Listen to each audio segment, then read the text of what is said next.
ध्यान से सुनेगा, जिस दिन हमने प्रार्थना नहीं किया उस दिन हमने पाप कर लिया। क्या कर लिया? अभी आप सिर्फ सोच के देखो, गए महीने भर में आपने कितने दिन पाप किया है, कितने दिन आपने प्रार्थना नहीं की। इसे सिर्फ सोच के देखो कि परमेश्वर आपसे क्या चाहता है। प्रभु आशीष देना चाहता है, कोई दो राय नहीं। प्रभु आपको चंगाई देना चाहता है, कोई दो राय नहीं। लेकिन प्रश्न यह है, क्या आप तैयार हो? और जवाब है नहीं। हमें रिवाइवल चाहिए, हमें हमारा जीवन बदल जाना चाहिए, हमें आशीष चाहिए, धन दौलत संपत्ति चाहिए, बरकत चाहिए, सब कुछ चाहिए, लेकिन हमें प्रभु को समय देना नहीं चाहिए। हम नहीं देना चाहते उसको समय, और हम सब कुछ मांगते हैं। तो याद रखना, बिना प्रार्थना के तुम क्रिस्ती कहनाए के लायक नहीं हो, तुम ढोंगी हो। क्या हो तुम? जो प्रार्थना नहीं करता है वो क्या है? ढोंगी मनुष्य। मम्मी डांटती है इसलिए मैं प्रार्थना करूंगा, पास्टर चिल्लाते हैं इसलिए मैं प्रार्थना करूंगा। पास्टर का हिसाब पास्टर देगा, मम्मी का हिसाब मम्मी देगी, तुम्हारा हिसाब तुमको देखना है। दबाव में आके प्रार्थना ना करो। एक बात जान लो, हमारा दिन बहुत तेजी से खत्म हो रहा है, बहुत तेजी से। मैं नहीं जानता आप में से कितने सीरियस है, लेकिन मैं जानता हूं दिन किस तेजी से भाग रहा है। हम सो के उठते हैं और ऐसा लगता है कि दूसरा संडे फिर से आ गया। महसूस हो रहा है कि नहीं हो रहा है? ऐसा लगता है 3 दिन बाद फिर से संडे, अरे अभी तो संडे गया था। प्रकटीकरण में लिखा है कि समय कम कर दिया जाएगा। प्रभु ने समय कम कर दिया है। ये मत सोचो मैं कल से प्रार्थना करूंगा। आपके पास आज है, आपके पास अभी ये समय है। नहीं पता यहां से बाहर निकलने के बाद आपके साथ क्या होगा, कोई नहीं जानता।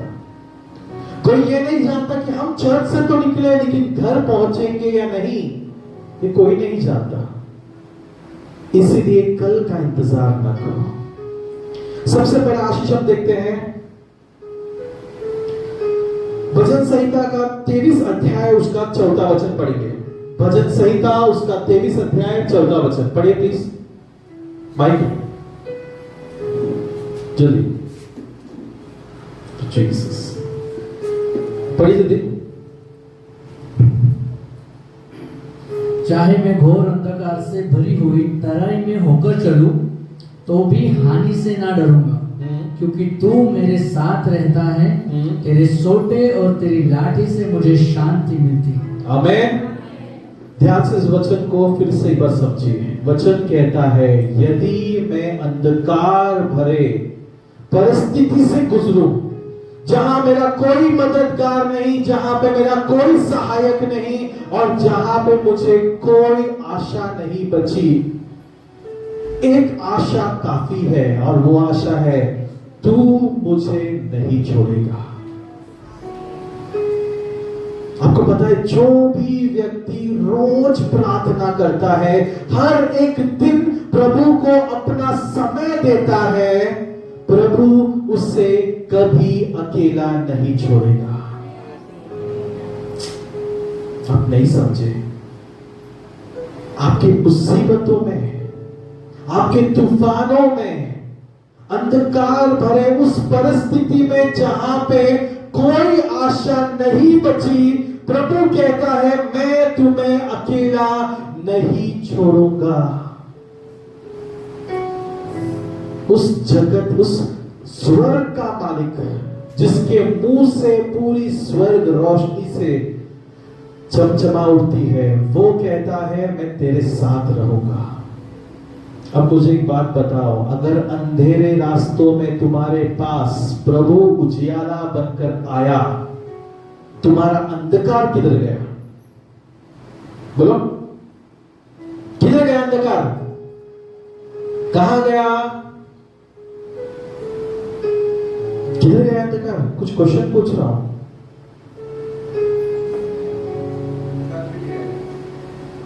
ये शब्द के लिए इतना टाइम लगा और हमें स्वर्ग जाना है। बाप रे,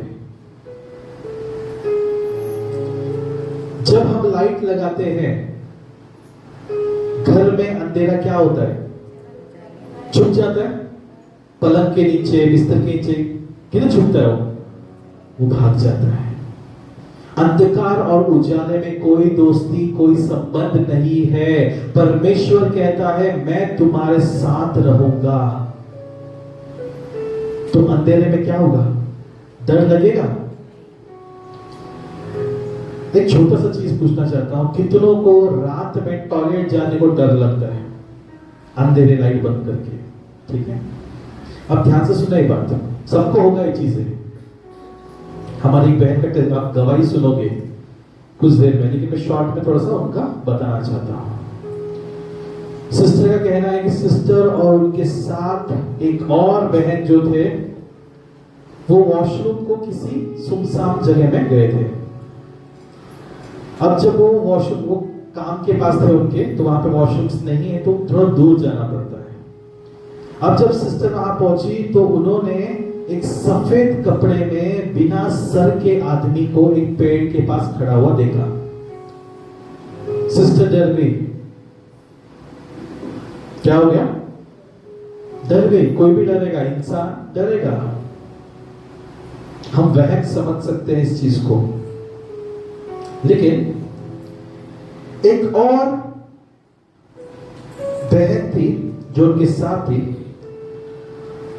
उन्होंने उस चीज को देखा। इन्होंने बताया देखो उधर एक कोई खड़ा है। और जब उस बहन ने उस जगह पर नजर लगाया, वहां पर उस औरत को भी वही आदमी बिना सर का दिखा। वो डर गई। सिस्टर ने एक छोटा चीज किया, यीशु रक्त जय बोला। क्या बोला? और उनके मन में जो डर था वो क्या हो गया? भाग गया। डर, बोलो जोर से, डर भाग गया। आपका डर अगर भगाना है तो उसके उपस्थिति में जाना है। कैसे जाएंगे उपस्थिति में? मैं अंत में सिखाऊंगा, लेकिन ध्यान से सुनिएगा। जब भी हम उसके उपस्थिति में समय बिताते हैं, वो हमें शांत बना देता है। He comforts us. वो हमें बचाता है। क्या करता है? दूसरा आशीष, प्रकटीकरण का 21 अध्याय उसका 3रा वचन। प्रकटीकरण का 21 अध्याय उसका 3रा वचन। फिर मैंने सिंहासन में से किसी को ऊंचे शब्द से यह कहते सुना। किसी को ऊंचे शब्दों से कहते सुना। सिंहासन कौन सा सिंहासन है? स्वर्ग का सिंहासन। सिंहासन से आवाज आई, नोट करो आगे, कि देख परमेश्वर का डेरा मनुष्य के बीच में है, वह उनके साथ डेरा करेगा। वह उनके साथ डेरा करेगा। डेरा मतलब समझते क्या होता है? डेरा क्या होता है? डेरा का मतलब क्या है? क्या? दीवार, बिल्डिंग, क्या? ठीक है, आगे। और वे उसके लोग होंगे और परमेश्वर आप उनके साथ रहेगा। परमेश्वर अब उनके साथ रहेगा। पॉइंट 2 चीज नोट करना है।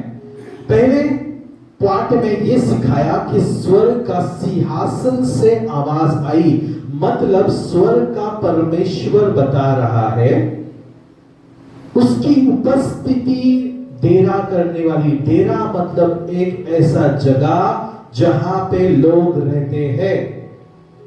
ये हमारा डेरा है। आपका घर क्या है? आपका डेरा है। क्या है? वहां पे आप रहते हो। क्या करते हो? रहते हो। वैसा ही जैसे आप अपने घरों में रहते हो, परमेश्वर कहता है मेरी आत्मा पृथ्वी पर तुम्हारे साथ, तुम्हारे घरों में, तुम्हारे जीवन में डेरा करेगी। जुना करार में इस चीज के लिए लोग तरस गए थे वो तंबू बांधते थे, वाचा का तंबू, जहां पे अति पवित्र स्थान में परमेश्वर की उपस्थिति रहती थी। वो आती जाती नहीं थी, वो वहां पर रहती थी। अब ऐसी परिस्थिति, ऐसा उपस्थिति नया करार में यीशु मसीह जब चले गए, उन्होंने कहा मैं सहायक भेज रहा हूं जो तुम्हारे साथ रहेगा। क्या करेगा?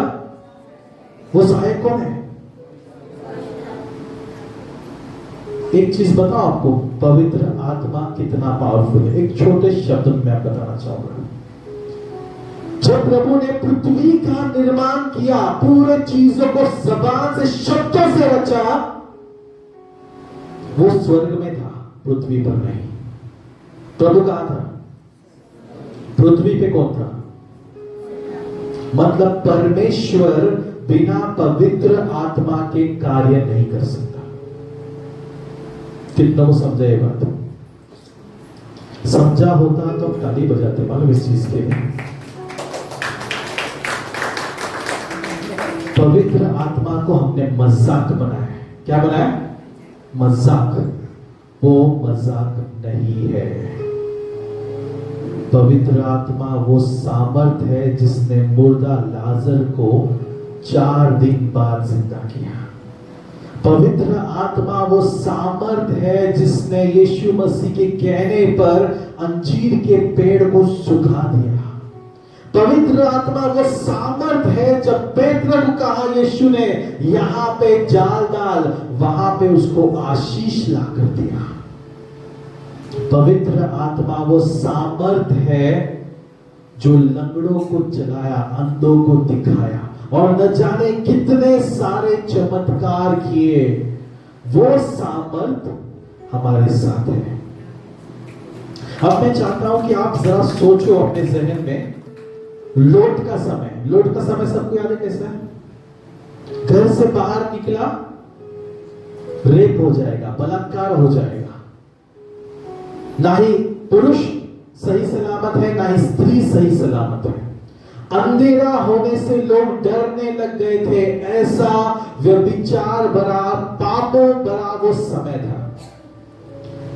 मान लो आप लोट हो और आपके पास 2 जवान बेटियां हैं जिनका अब तक विवाह नहीं हुआ। अब ऐसे अंधकार भरे जगह पर आप हर दिन कैसे जियोगे? क्या लोट आनंदित था वहां पे? क्या वो एंजॉय कर पाएगा? बिल्कुल नहीं। जिसके घर में बहन है, जिसके घर में मां है ना, वो इस तकलीफ को जरूर जानेगा। बहन घर से बाहर निकली, रात होने आया, भाई के दिल में डर हो जाएगा, क्या हो रहा है, पहुंची क्यों नहीं? वो डर, वो घुटन में इंसान जी रहा था।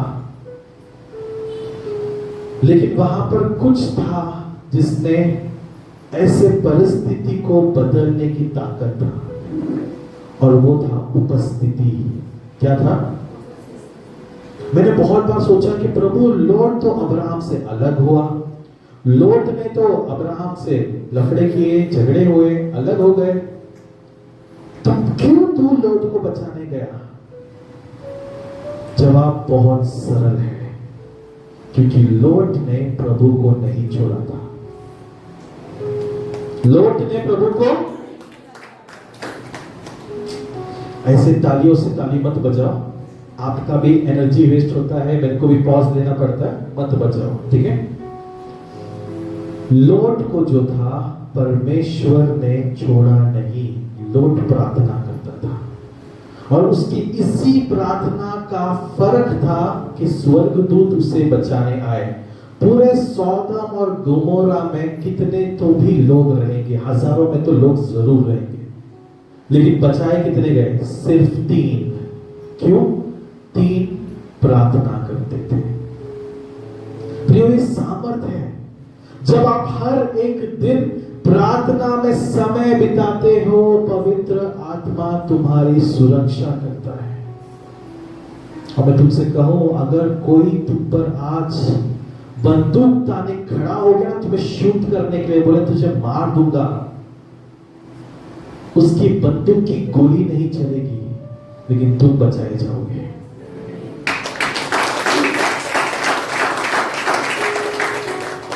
कोई चोर यदि आपको लूटने आया और वो कहता है चाकू से मार दूंगा, मैं आपसे कहता हूं उसके चाकू बेअसर हो जाएंगे, यदि आपके पास वो उपस्थिति, वो सामर्थ है।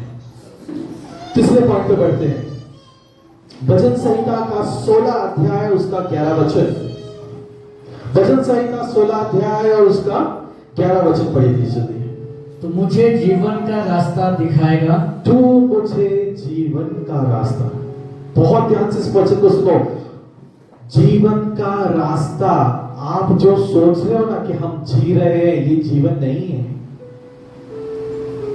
आगे मैं बताऊंगा जीवन क्या है, पढ़ो आगे। तेरे निकट आनंद की भरपूरी है। तेरे निकट, अपने पड़ोसी से कहो प्रभु के निकट आनंद है। प्रभु के निकट आनंद है। अब मैं को पूछना है, कितने लोग आनंद चाहते हैं?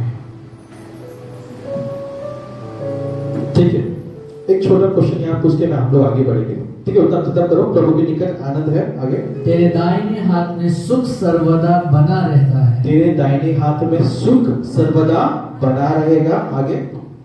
बस इतना ही। ओके, अब ध्यान से सुनिएगा यहां पे।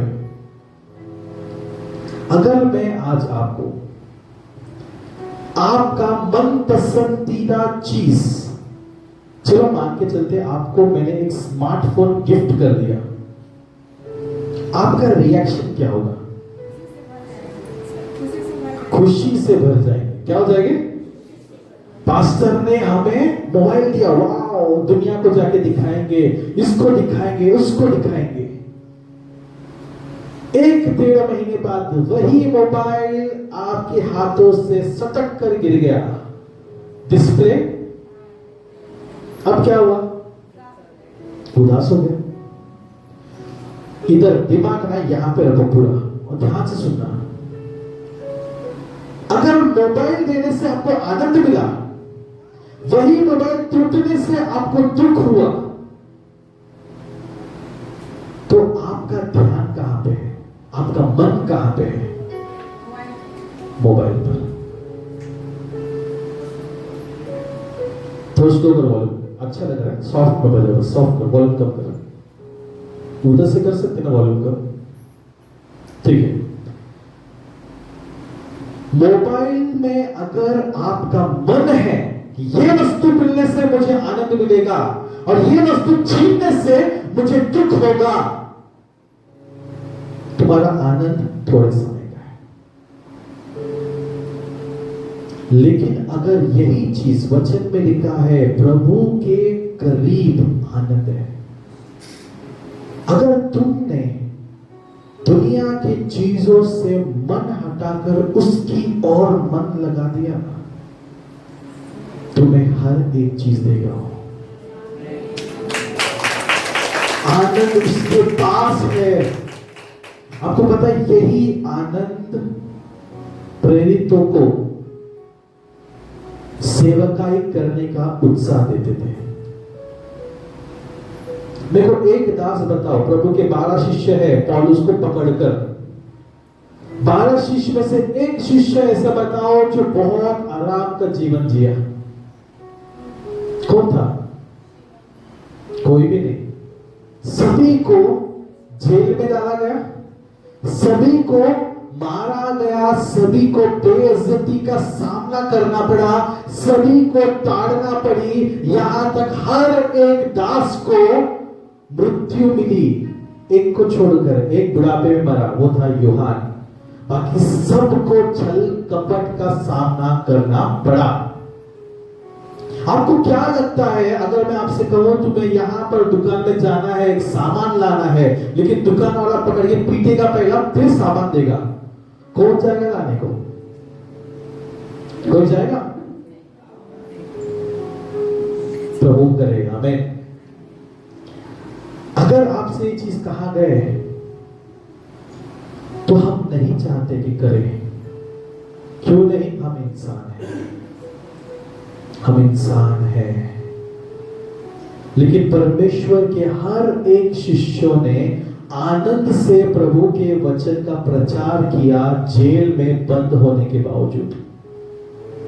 उन्हें मारने के बाद भी पौलुस को पीटा गया, लहूलुहान कर दिया गया, खून बह रहा है, जेल में हाथ ऐसे करके बांध कर बिठा दिया गया है, पैर को जंजीरों से बांध कर रख दिया है, और आधी रात को पौलुस उठकर प्रभु की आराधना करता है। और वचन में लिखा है, वो आराधना सुनकर अड़ोस पड़ोस के जो जेल में बंद लोग थे, उनका मन परिवर्तन होने लग गया। सोचो, इतने दुख के बड़े तकलीफ के बीच वो आनंद कहां से आया? बोलो, क्योंकि उनका मन प्रभु में आनंदित था। एक बात याद रखो, हमें इस पृथ्वी के चीजों को यहां छोड़ के जाना है।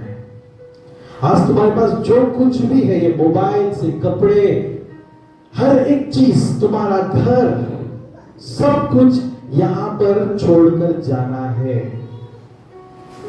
तो क्यों हम इन चीजों के पीछे अपना आज, अपना कल बर्बाद करें? परमेश्वर तुम्हें जीवन देगा, आनंद देगा और शांति देगा जब तुम उपस्थिति में रहते हो। क्या करते हो? आगे उत्पत्ति का 28 अध्याय उसका 15 वचन। और सुन, मैं तेरे संग रहूंगा, और जहां कहीं तू जाए वहां तेरी रक्षा करूंगा। मैंने क्या सुना? वचन क्या कह रहा है? जोर से बोलो, अभी कलीसिया बोलेगी, जोर से बोलो। वचन क्या बताया? सुन, बोलो, सुन, मैं तेरे संग रहूंगा, और तू जहां जाएगा वहां पे क्या करूंगा? कितनों को बॉडीगार्ड चाहिए? हमारे पास स्वर्ग की सेना है, बॉडीगार्ड।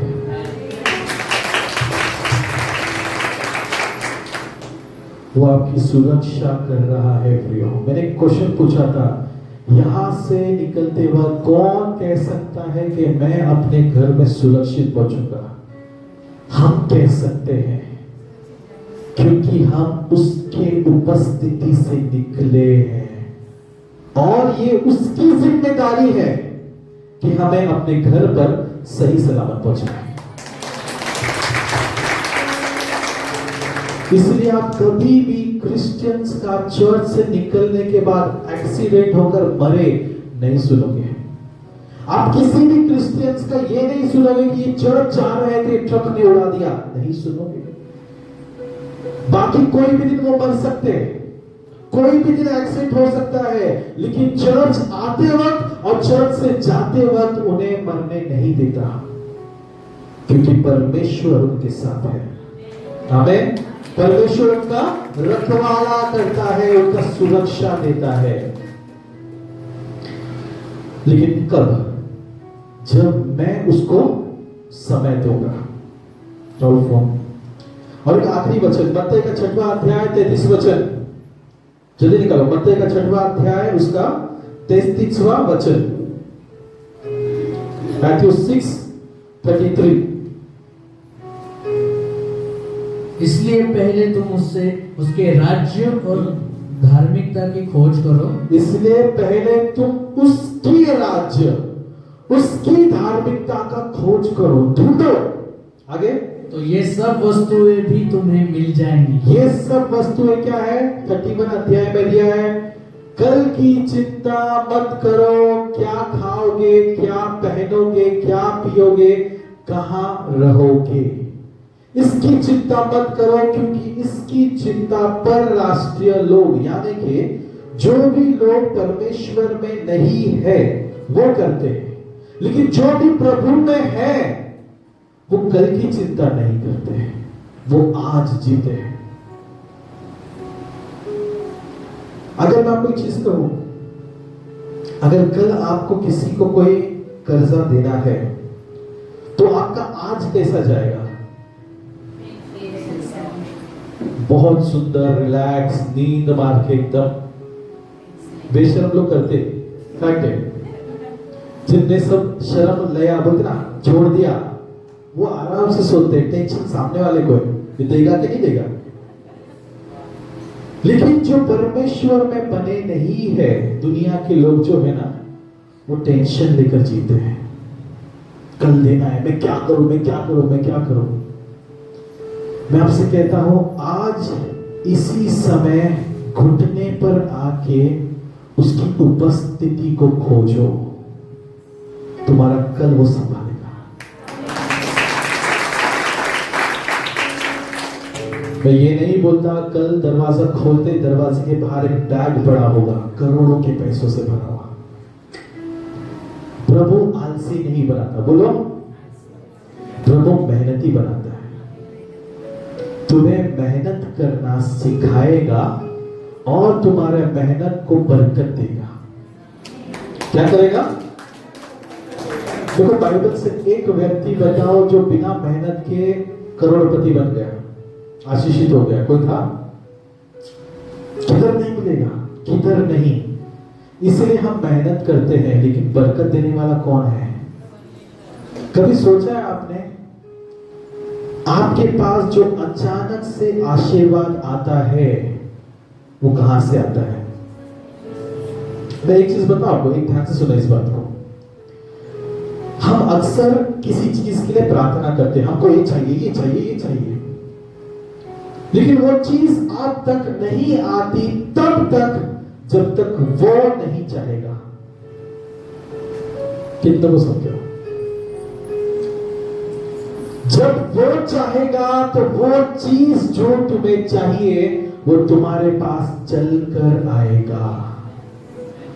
लेकिन हम क्या करते हैं? हम खाई करते हैं, हम जिद करते हैं, वो चाहिए, बच्चा बन जाते, लॉलीपॉप चाहिए मतलब चाहिए। अच्छी बात है, यही जिद से प्रार्थना करो। सिर्फ मांगने वाले व्यक्ति को बदल दो, प्रभु के पास जाओ, प्रभु चाहिए मतलब चाहिए। प्रभु आपकी जिद को पूरा भी कर देगा। इसलिए हम वचन में सीखते ना, विधवा स्त्री के समान मांगो, मांगते रहो जब तक तुम्हारी प्रार्थना का जवाब नहीं आता। नहीं समझा ना? 5 आशीष मैंने आपको बताया, प्रभु करे कि ये दिमाग में जाए। फिर से रिकैप करता हूं, प्रभु आपको सांत्वना देता है, वो आपको सुरक्षा देता है, वो आपको छुपा लेता है। तीसरा है, वो आपको आनंद और शांति से भर देता है। चौथा है, वो आपको हर मुसीबतों से बचाएगा, लड़ेगा। और 5वां है, हर जरूरत वो पूरी करेगा। लेकिन कब? अब आते हैं पहले क्वेश्चन पे, कब करेगा? समय बिताने से। क्या करने से? समय बिताना सीखो, समय देना सीखो। और सूरज के जीवन में प्रभु एक चमत्कार कर रहा है। प्रार्थना कैसी करनी चाहिए ये वो सिखा रहा है, कैसा मांगना चाहिए। एक टॉपिक को रखकर किस प्रकार हमारा विश्वास होना चाहिए, धीरज कैसे रखना है और कैसे तूफानों के आगे शांति पाना है, ये प्रभु सिखा रहा है। सूरज और मैं बात कर रहा था कल का दिन, और एक चीज हमने समझा, चर्च के लोग सीरियस नहीं है। क्यों सीरियस नहीं है? कारण यह है कि ये लोग तूफान आने पर प्रभु के पास भागते हैं और बाकी के दिन क्या करेंगे? आराम करेंगे। क्या करेंगे? एक बात जान लो प्रियो, ये शरीर ना, तुम्हारा जो शरीर है ये दुष्ट है। बोलो क्या है? दुष्ट। दुष्ट क्यों बोला पता है? इसको अगर तुमने आलसपना का आदत लगा दिया ना, जिस दिन तुम्हारा तूफान आएगा तुम प्रार्थना नहीं कर पाओगे, ये करने नहीं देगा। ये ऐसा लड़ेगा तुम्हारे साथ, तुम बोलेगा पास्टर 4 बजे उठना है, उठने नहीं देगा। ये खींच खींच कर तुमको सुलाएगा, नहीं सोओगे दूसरा दिन बीमार कर देगा, लेकिन ये तुम्हारे साथ लड़ेगा। बोलो मेरा दुश्मन मेरे साथ है, मेरा दुश्मन मेरे अंदर है। सबसे बड़ा दुश्मन आप लेके घूम रहे हो, और आप बोलते मेरा पड़ोसी मेरा दुश्मन। अरे पड़ोसी तो अच्छा है, इसको देखो वो एक बार क्षमा कर देगा, ये कौन छोड़ेगा? सोच के देखो जरा, सबसे बड़ा दुश्मन हम साथ लेके घूमते हैं। जिस व्यक्ति ने इस पर काबू पा लिया ना, वो इस जीवन से मुक्त हो गया, इस जीवन से वो मुक्त हो जाएगा अगर अपने शरीर पे काबू पा लिया। सोच के देखो, दारू पीने के लिए कौन उकसाता है? ये भीख मांगता है, पिला पिला पिला। नशा करने के लिए कौन करता है? ये व्यभिचार करने के लिए कौन? ये रोता है। आपका आत्मा बेचारा रोता है, मत कर, प्रभु मारेगा, मत कर। ये बोलता कुछ नहीं, देख रहा नहीं हो, मैं बोलता हूं कर, प्रभु इधर नहीं है तू कर। यहां पे आता है पवित्र आत्मा। इस परिस्थिति में, इस कश्मकश के समय में यदि आपने प्रभु की उपस्थिति को पा लिया ना, मैं आपसे कहता हूं ये हार जाएगा, ये कांपता है। इसलिए जब पवित्र आत्मा उतरता है ना, शरीर गिर जाता है ना, लोग गिरते धपाक करके। क्यों गिरता है? ये पापी घुटने टेकता है, खत्म। उसके उपस्थिति के सामने ये टिक नहीं पाएगा। प्रकटीकरण का 2 अध्याय में देखो, यूहन्ना ने जब यीशु मसीह को देखा, मुर्दों के समान गिरा। कैसे? मुर्दा कैसे गिरता है? ऐसे टाइम लेकर आराम से एंगल देख के नहीं गिरता, धपाक ऐसा, ये आवाज आता है मुर्दे का गिरने का। सोच के देखो, वो बूढ़ा आदमी ऐसा गिरा, हड्डियों का क्या हो गया? लेकिन उसके बाल भी बांका नहीं हुए दिया। ये हमारा परमेश्वर है प्रियो। हमारे पास वो ताकत है, लेकिन वो ताकत आपको तब तक नहीं मिलेगा जब तक आप प्रार्थना नहीं करोगे। बहुत दुख की बात है। अगर आप आज भी चर्च में आके आपको 2 साल 3 साल हो गए और फिर भी अगर आप 10 मिनट प्रार्थना करते हो, मेहरबानी करता हूं, हाथ जोड़ के बोलता हूं, दूसरे धर्मों में जाओ, जितना दिन पृथ्वी का एंजॉय करो, चिप लगाओ, एंजॉय पार्टी करो, एक दिन आप नर्क जाना है ना तब जाओ। लेकिन अगर प्रभु में आना है ना, तुम्हें प्रार्थना करना पड़ेगा, समय देना पड़ेगा। अरे कब तक पास्टर करोगे? एक बार प्रभु को, पवित्र आत्मा को अपना शरीर, अपना घर देके देखो, पास्टर की कोई जरूरत नहीं पड़ेगी। घर में वो चंगाई देगा, घर में छुटकारा देगा, और तुम्हारे हर दुआओं को घर में ही जवाब देगा।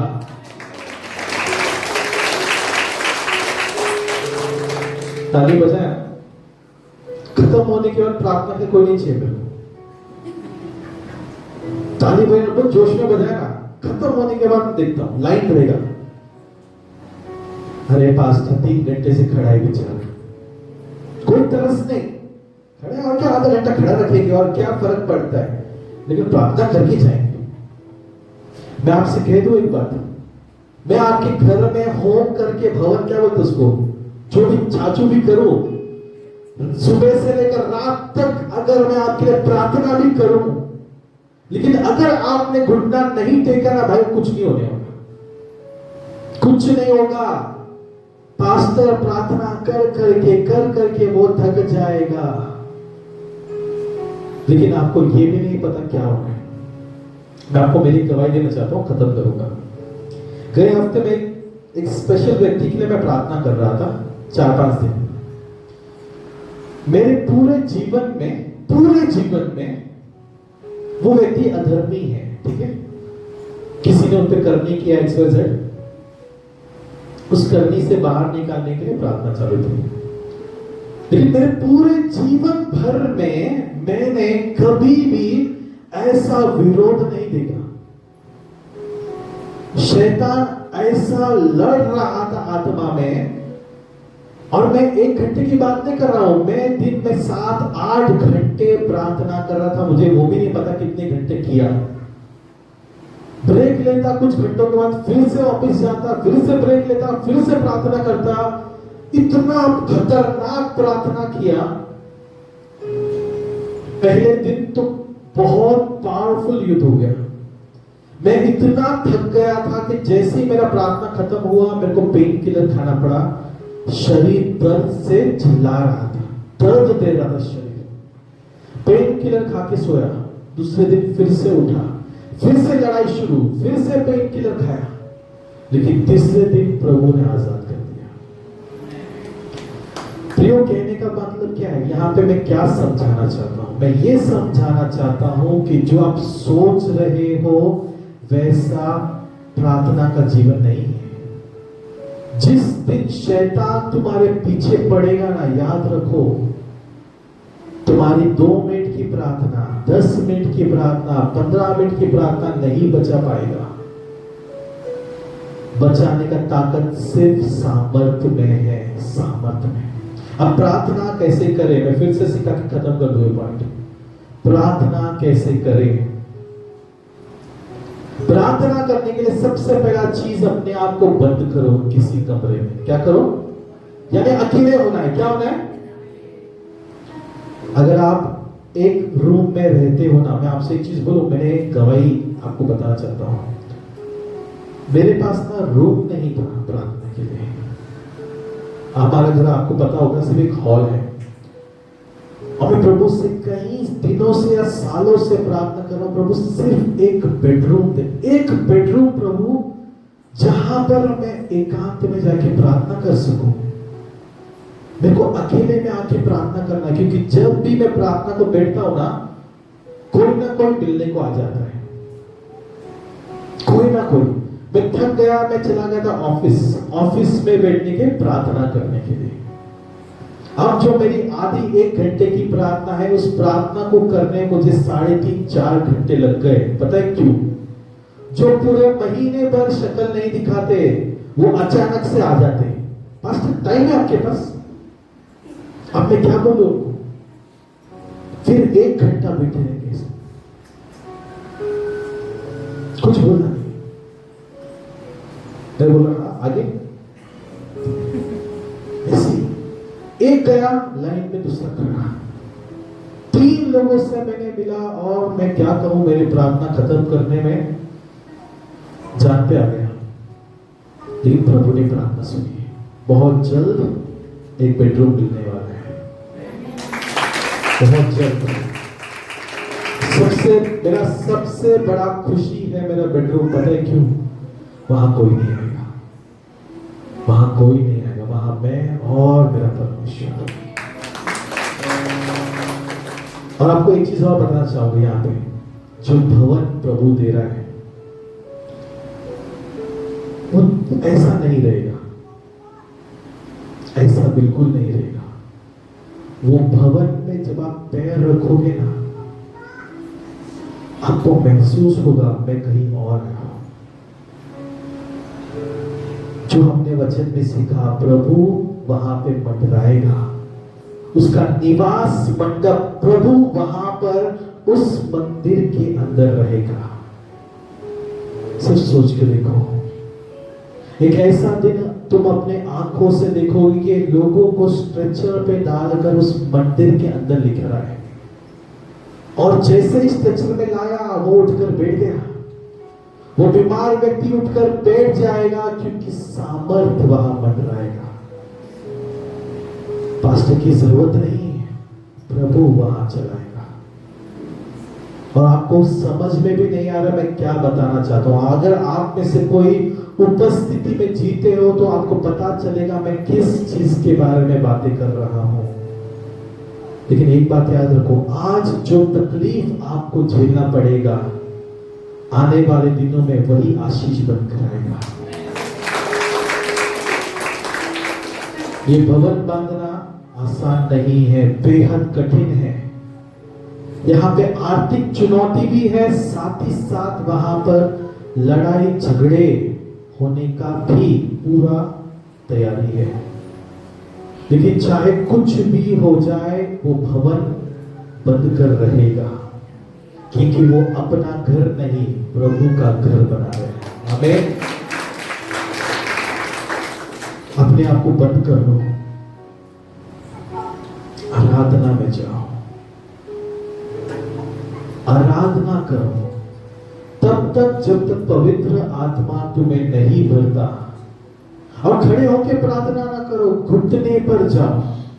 घुटने पे की गई प्रार्थना आधा घंटा 1 घंटे की प्रार्थना ऐसा फल देगा जो आपका जीवन बदल देगा। मैं आपसे कहता हूं, घुटने पर जाके प्रार्थना करना सीखो। घुटना दुखेगा, कोई प्रॉब्लम नहीं, तकिया रखो, पैर के नीचे तकिया रखो, तकिए पे बैठो, घुटने पर आओ, लेकिन प्रार्थना करो। करके देखो, सिर्फ 1 महीने घुटने पर आके प्रार्थना करके देखो, अगला महीना तुम्हारा जीवन नहीं बदला, मुझसे आके मिलो, तुम्हें बदलावट दिखेगी, तुम्हें सामर्थ्य दिखेगा। घुटने पे तुमने जो मांगा वो तुम्हें तुरंत मिलने लगेगा। पता है, आज क्रिस्ती लोग घुटने की प्रार्थना भूल गए, वो नहीं करते। यीशु मसीह जब भी प्रार्थना करते थे, पहाड़ पर जाकर एकांत में आकर घुटनों पर उतरकर प्रार्थना करते थे। घुटनों पर आके प्रार्थना करो। आखिरी चीज, तब तक उस जगह पे बैठे रहो जब तक वो तुम्हें उठाए नहीं। ध्यान से सुनो इस बात को। यहां पे सबसे बड़ी गलती हम करते हैं, हमने मांग लिया, हमने प्रार्थना कर लिया, आमीन बोल दिया, उठो मत, वहां पे बैठे रहो और प्रभु से कहो, मैं यहां हूं, बातें करो। पहला दिन बात नहीं करेगा, दूसरा दिन बात नहीं करेगा, तीसरा दिन बात नहीं करेगा, लेकिन 1 महीना, 1.5 महीना, 2 महीने बाद तुम्हें सुनाई देने लगेगा। वो तुमसे बातें करना चाहता है, वो तुमसे बातें करना चाहता है। समय देना सीखो, प्रभु को समय दो और वो तुम्हें ये 5 आशीषों से भर देगा। लेकिन यदि तुमने समय नहीं दिया तो क्या होगा? तुम चर्च जाते रहोगे लेकिन कभी स्वर्ग नहीं जा पाओगे। ये स्टेटमेंट बहुत बड़ा स्टेटमेंट है।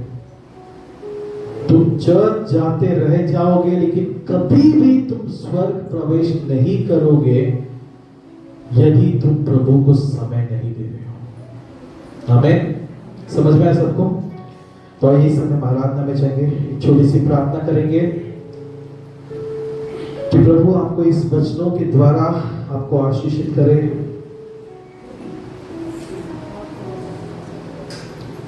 प्रभु हम धन्यवाद करते हैं राजा, इस समय के लिए तुझे कोटि कोटि धन्यवाद करते हैं। मेरे प्रभु तेरी उपस्थिति हमें चाहिए, तेरी उपस्थिति हमें दे परमेश्वर। पिता, सबसे पहले हम क्षमा चाहते हैं क्योंकि हम में से कई लोगों ने प्रभु प्रार्थनाएं करना बंद कर दिया है। कई सारे लोगों ने परमेश्वर तुझे समय देना बंद कर दिया है।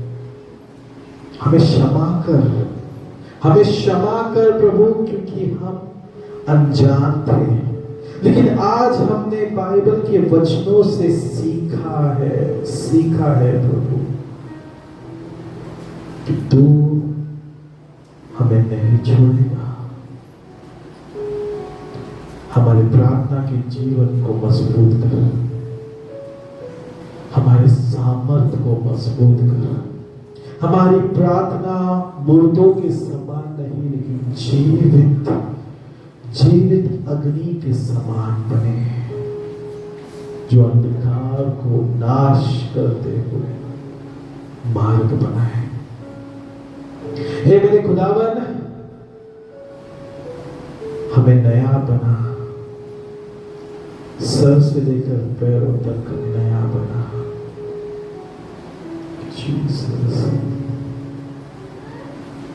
अगले हफ्ते प्रभु फिर से मिलकर तेरी महिमा में चलने के योग्य बना, योग्य बना।